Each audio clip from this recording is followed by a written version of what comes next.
Assalamualaikum warahmatullah. Mbokk yi man la Omar Diop, coordinateur Kër Azaka yi fii ci Thiès, di ñëw di leen wax li fi nga xam ni sëñ Muntaxa da koo taxawal fii ci Thiès muy këru Azaka yi nga xam ni cosaan li fële la amee sa Touba wala ko sëriñ bi taxawaloon. bi mu ko fa taxawalee ba pare dafa gis ni Azaka ponk la bu am solo ci islam. te sàggane ko gi koy julli ji sàggane tax na impact bi war a def ci société bi amu ko, mu taxawal ko ci Touba. bi mu ko taxawalee ci Touba nag mu commencé am foofu benn résultat boo xam ni bu exceptionnel la. mu gis ni li bu wéyee ci 45 départements yi kon li nga xam ni société bi nga koy jooy ci wàllu ñàkk mën na fee toxoo. ci loolu nag ci la ñu jóge fii Thiès dem Touba ngir sàkku ndigal loolee.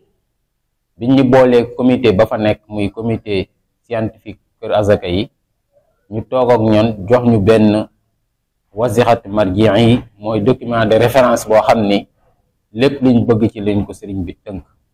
ñun bi ñu xoolee loolee nag ñu gis ni li gën mooy ñu yaatal ko, ndax vision sëñ bi dafa wax ni na ngeen fexe ba islam yépp mën cee gis seen bopp, mu bañ a doon lu benn kuréel di moom. ci loolu lañ jàngee loolu ba gis ko, ñu ni kon lii defuta taxawul bureau, dañuy dem ci ñin ko seqal, ndax Touba genn kilifa lay am bu waxee jeex na. waaye bu dee fii ci Thiès ay kilifa diine yu fasantikoo ñoo ko seq, ñoo seq jaboot. ci lañ demee njëgëneen sëñ Muniiru Njëgën wax ko di sëriñ bi bëgg ak ni mu ko bëggee, mu nangu ko ak ñaari loxoom gàttanu ji ci boole neeg njabootam. ñu dem Njaasaan wax ko xalif bi, mu gàttandu ko ak ñaari loxo boole neeg njabootam. ñu dem Canaba wax ko xalif bi, mu gàttandu ko ak ñaari loxo boole neeg njabootam. bañ defee loolu ba pare ci lañ taxawal dem ci Ligue des imams ak ñi nga xam ni ñooy kuréeli imam yi nekk Thiès, yëgal leen ko, ndax mbir mi seen mbir la, ñooy ñi ko war a siiwal ci société bi bañ xam ko. bi yàlla dogalee ñu def loolu nag ci lañ taxawal bureau le 25 novembre bii passé. biñ ko taxawalee ba pare dañoo war a am nag bis bu mag, ñu jublu bis bu mag boo xam ni journée de lancement la. ñu war koo am le 16 mars bii ñu jëm, muy samedi bii ji ñëw, fii ci chambre de commerce. chambre de commerce lañ koy amale ngir teg li nga xam ni sensibiliser askan wi, xamal leen Azaka ban impact lay war a am ci société bi. boobaa benn panel lay doon. panel bi ñi ko war a def mooy imam Dame Ndiaye bu 2STV, moom dina def mawdu am mooy Azaka ban impact lay def ci économie. ba ca def mooy sëñ Cheikhouna Abdou Wadoud, moom dina def Azaka ban impact la mën a def ci société bi. ka ca def mooy docteur Kaay mi nekk sama loxo càmmoñ, moom it moom mooy def Azaka ban njariñ la am ci islam. kon muy li nga xam ni bu ko julli di comprendre Azaka ci ñim war, ñooñu buñ ko dee joxe dina am loo xam ni impact bu am solo la ci société bi. sëriñ bi waxoon ni na ngeen ko ànd ak kilifa diine yi nekk ci région bi yépp, ak kuréelu islam yi mel ni Ibadu Rahman, Al Falah, ak képp koo xam ni islam noor na la. ndax ponk bii di Azaka ni ñu julli ware ni la ñu Azaka ware, waaye ñi mu war ñoo ngi koy def, muy commerçant yi ak opérateur économique yi ñoo ngi koy def naam, waaye ñàkk gee gën ko ñàkk organiser tax na impact bi ko sox diine am mënu koo am. ndax buñ demee ci ñi nga xam ni ñoo ngi joxe Azaka respecté ko, pour yenn saa yi di nga génne Azaka sax am koo ko jox. ci Afrique fii mooy boo demee Émirats Europe am na ñuy jóge Afrique sax di dem foofu di jëli Azaka. te li nga xam ni mooy feebar boobu muy feebaru ñàkk, buñ joxe Azaka di ko génnee ni ñu ko war a génnee, jox ko ñin ko war a jox, dina am solo. waaye nag am na benn leeral gu ci mën a am solo. Azaka bi fi muy liggéeyee ak ki ñu koy jox, fi muy nit ki koy joxe fi muy liggéey am ki mu koy jox. fi muy liggéey bu dee nit la koo xam ni dafa war a jox azaka ci fiq xam naa boroom xam-xam yi dinañ ci gën a leeral, dafay jaadu ki nga xam ni Cees la dëkk di liggéey Cees moom bu génnee azaka Cees la war a des, waaye ki nga koy jox it Cees la war a nekk, Cees lay dëkk, ndax duñ génnee azaka di jël azaka bi di ko yóbbu ku dëkk Touba wala ku dëkk Jurbel, ki dëkk Cees dañ koy jox. loolu dafa war a matal leeral, ndax azaka yi du jéggi am na misaaxa boo xam ne bu ko amee dootu ko duñu sàttal azaka bi jéggi ko. loolu sëñ bi nag ay objectif la ci teg, bi ci des mooy bi ci jiitu mooy nit ñi xam njariñu azaka ci biir islam ak njariñ azaka ci biir islam. beneen bi ci des mooy mu yombal jullit yi ñu mën a génne azaka ci képp koo xam ne am na nisaab ak na nga koy génne. beneen bi ci des mu am transparence boo xam ni ki nga xam ni moom dina jox azaka bis bu ñëwoon tey jii ni dañoo bëgg lii ñu doon joxe anamu fu ñu ko def, ñu jox ko liste boo xam ni misaal at mu jot da ngay publier liste bi nga xam ni ñi joxe azaka ak ñi ko doon jox nga xam ni moom dina mën a.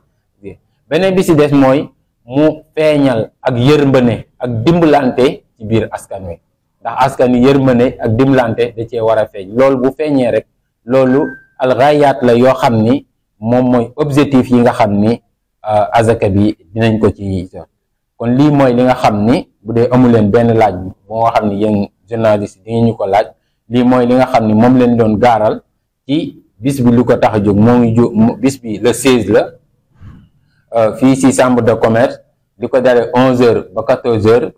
panel lay doon, ñi ko war a def mooy imam Dame Ndiaye, docteur Cheikhna Abdou Wadoud, docteur Moustapha Kay, ñi ñooy def panel bi. gis nañ ni affaire bi amagul benn impact bu ñu def, dañoo taxawal bureau bi waaye amagul impact. ci loolu moo tax ñu war a def journée de lancement, ndax nit ñi luñ xamagul mënuñu cee participer, moo tax ñu jox journée de lancement. ba pare dafa war a am ay cible yi mooy commerçant yi, moo tax ñu tànn chambre de commerce, ndax ku tudd azaka di nga tudd commerce, di nga tudd opérateur économique, après nga doog a tudd bay ak leneen ak leneen.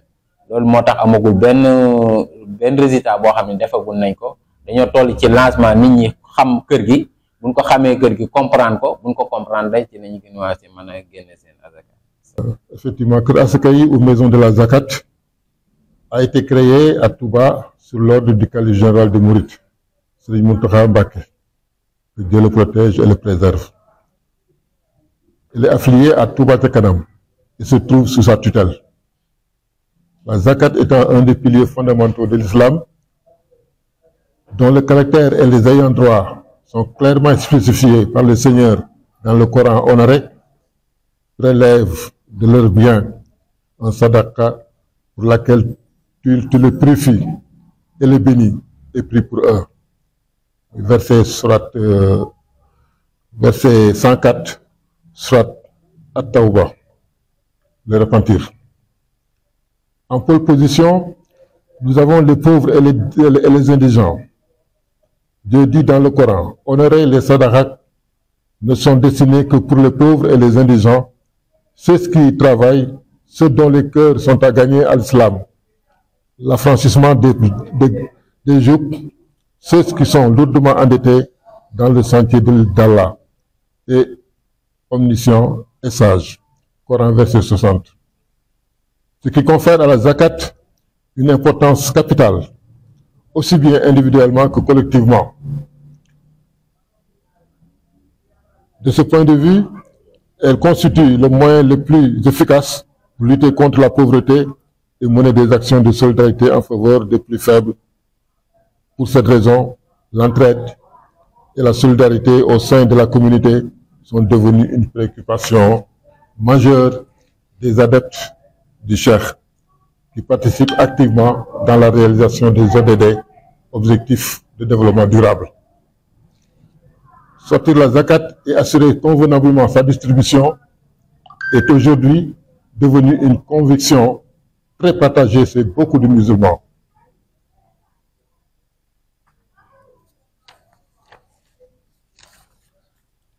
Mais les objectifs fixés par la charia, ainsi que les lois et règlements qui régissent la zakat, ne se réaliseront pas de manière efficace et efficiente avec l'absence d'un dispositif organisationnel, opérationnel, capable de gérer efficacement, avec efficacité et efficience. Cependant, la communauté a grandement besoin de recourir à l'exploitation de cette ressource financière islamique très importante qu'est la zakat pour subvenir aux besoins des pauvres et des indigents et faire face aux situations catastrophiques de paupérisation et de misère. C'est ce qui justifie la pertinence de la décision du calife de mettre en place une maison de la zakat et d'en confier la direction. Les objectifs de la zakat. Les objectifs donc de ce projet, Kër Asakayi œuvre à la réalisation des nobles objectifs, à savoir assurer le prélèvement de la zakat, ce grand pilier de l'islam, faciliter les procédures d'acquittement de la zakat, faciliter la distribution de la zakat aux ayants droit, impulser l'esprit de solidarité et de compassion au sein de la communauté, garantir la transparence dans l'organisation de la zakat. Les projets. C'est sensibiliser les musulmans sur la nécessité et l'importance de s'acquitter de la zakat en adoptant un procédé qui permettra d'atteindre les objectifs de la charia, aider les musulmans à s'acquitter de la zakat conformément aux chartes et aux normes imposées par la charia, faire preuve de transparence dans la collecte et l'organisation de la zakat, mettre en place une procédure transparente de distribution de la zakat aux ayants droit désignés par la charia. Cette organisation, donc, ce projet, donc, s'appuie sur un organigramme. L'organigramme proposé, donc, c'était en 3 branches: un haut conseil, une commission juridique et une commission administrative. Autorité suprême de Kër Asakayi, le haut conseil préside à sa destinée. Il envisage de réaliser les projets suivants: mettre en œuvre des politiques publiques à la lumière des enseignements islamiques, définir les priorités d'action, adopter un programme et un plan d'action, adopter un projet de budget annuel à la fin de chaque exercice annuel. Il sera composé de 25 membres, dont 2 représentants du calife général de Mourides. Mais sa composition ici diffère un peu de la composition de Touba. Parce que Touba, c'est le calife donc qui coiffe tout. Mais ici à Thiès, on a tenu compte de toutes les confréries religieuses et de toutes les familles religieuses.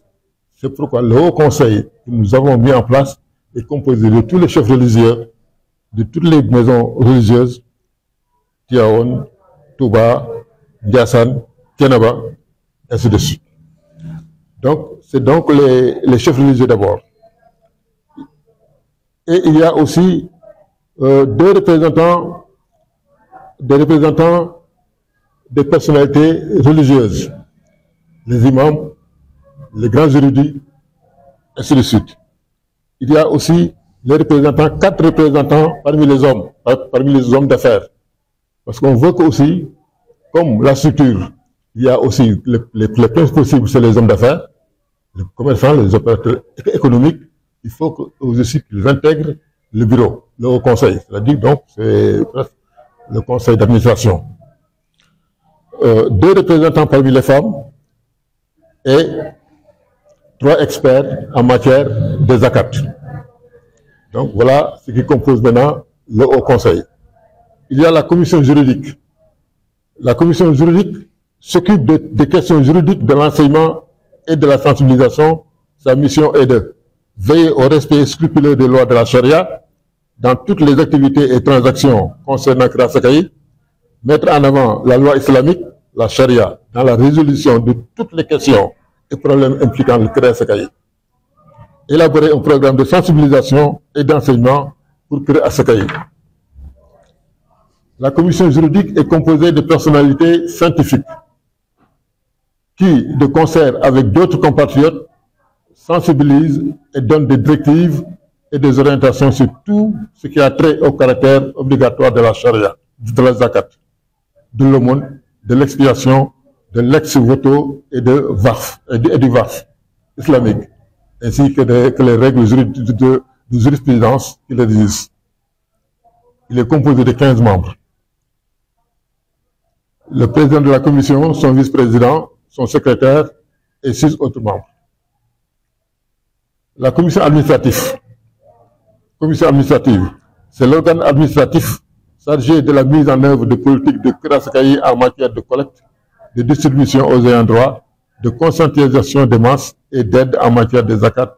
Sa mission est de assurer l'administration du secrétariat du Conseil supérieur, mettre en œuvre les résolutions du Conseil supérieur et celles de la commission juridique, assurer la gestion des affaires de Kër, représenter Kër, soumettre au Conseil et à la commission juridique des rapports périodiques, proposer des plans d'action, préparer un projet de budget et les composer de le directeur général, le secrétaire général, le bureau des ressources des affaires financières, le bureau du contrôle et de la vérification, le bureau des affaires sociales, le bureau de l'information, le bureau de distribution. Ce document contient l'organigramme de la caisse de Kër composée du Conseil supérieur, de la commission juridique et de la commission administrative. Comme vous le voyez, le Conseil supérieur a un bureau qui est dirigé par un membre du bureau. Donc ici à Thiès, le Conseil supérieur est dirigé par Serigne Habib Kounta d'Indiassane.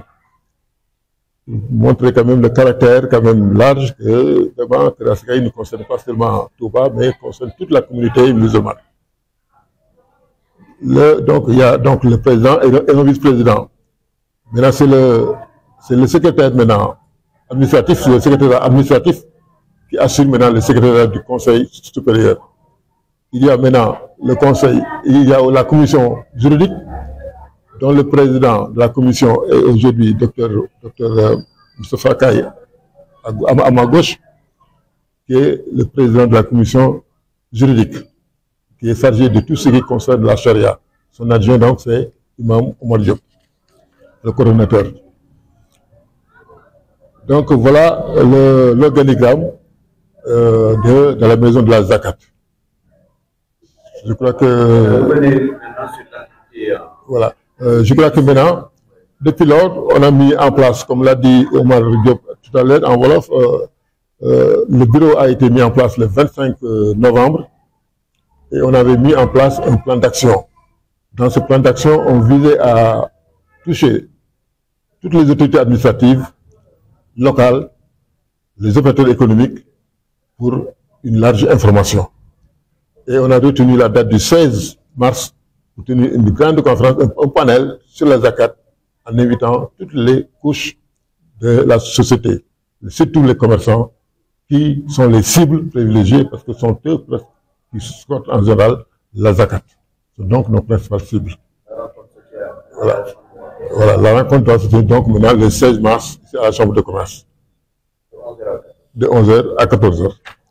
Voilà. Les panélistes, donc c'est Dr Moustapha Kaye qui va présenter maintenant l'importance de la zakat.